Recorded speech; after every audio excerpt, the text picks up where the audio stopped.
Hello guys, ఇది మొక్కజొన్న పొలం అండి. ఇంతకుముందు నేను డ్రిప్ పరిచాను కదా, దీనికే అండి. ఇప్పుడు చూడండి, ఒక 2 మంత్స్కి ఎంత 1 మంత్కే ఆల్మోస్ట్ ఇంత గ్రోతింగ్ వచ్చింది.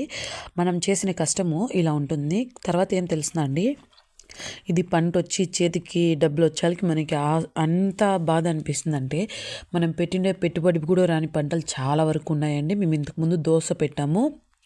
దోసలో 3 ఎకరాలకి కాబట్టి మాకు 3 ఎకరాలకి పెట్టుబడి ఒక 1.5 lakh అయింది. మాకు వచ్చింది ఎంత తెలుస్తుందండి, ఒకసారి 25,000 వచ్చింది కరోనా టైంలో.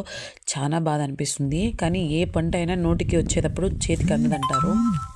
అట్లా ఇది వచ్చేసి ఆవకాడో మంచి గ్రోతింగ్ ఉంది. నాకైతే చాలా బాగా నచ్చిందండి. నెక్స్ట్ వచ్చేసి మా పొలంలోనే ఆవకాడో చెట్లలో కాకరకాయలు కాసాయి. అవన్నీ హార్వెస్ట్ చేసుకున్నాను.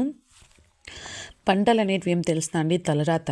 అది మనకి రుణం ఉందో లేదో తెలియదు, కానీ మా వాళ్ళు అయితే ఎన్నిసార్లు పంట నట్టపోయినా సరే పంట పెడతానే ఉంటారు. అదే మా వాళ్ళు రైతులు అంటారేమో నాకు తెలీదు. మేమైతే మునగ పెట్టామండి. మునగ ఏం తెలిసినా, రేట్ ఉన్నప్పుడు కాయ రాదు, కాయ ఉన్నప్పుడు రేట్ రాదు. చాలా సఫర్ అవుతున్నాం దీన్ని. ఇంకా ఇది వచ్చేసి ఆవకాడో ఇది వచ్చేసి మనకి అంజూరు ప్లాంట్ అండి. ఎన్నిసార్లు తెలిసినా దీంట్లో ఒక కాయన వస్తుంది, తిందామని చూస్తాను, కానీ ఏ కాయ రావట్లేదు. పిందెలు వచ్చేసి కింద పడిపోతూనే ఉంటుందండి. అందుకే బాగా అబ్జర్వ్ చేస్తాను ఏం ప్రాబ్లం ఉందని. మీకు ఏమైనా తెలిసిన టిప్స్ మాకు చెప్పండి, కామెంట్లో షేర్ చేయండి. నాకైతే ఎటువంటి టిప్లు తెలియదండి, అందుకే సైలెంట్గా ఉండిపోయినా. దీన్ని ఏం చేయాలో కూడా అర్థం కాకుండా చిన్న చిన్న పిందులు వస్తుంది, అయిపోతుంది. మునగైతే పంట పెట్టాము, రేటు ఉన్నప్పుడు పంట రాదు, పంట ఉన్నప్పుడు కాయలు కాయవంట. అలా అయిపోయింది మా పరిస్థితి. అందుకనేసి ఏం చేయలేక సైలెంట్గా అబ్జర్వ్ చేసుకుంటున్నాను పొలాల్లో ఏం మైనస్ ఉందని. చూడండి, ఇలాంటి పిందులు కాసింది. దీన్ని ఏం చేయలేము, జిడ్డు జిడ్డు కాయంతా. అసలు తెలిసిన ఇట్లా పిందులు అయిపోయి పడిపోతూనే ఉంటాయి. ఇది వచ్చేసి ఆవకాడో అండి, చాలా బాగా గ్రోతింగ్ ఉంది. లైక్ చేయండి, షేర్ చేయండి, ప్లీజ్ డూ సబ్స్క్రైబ్.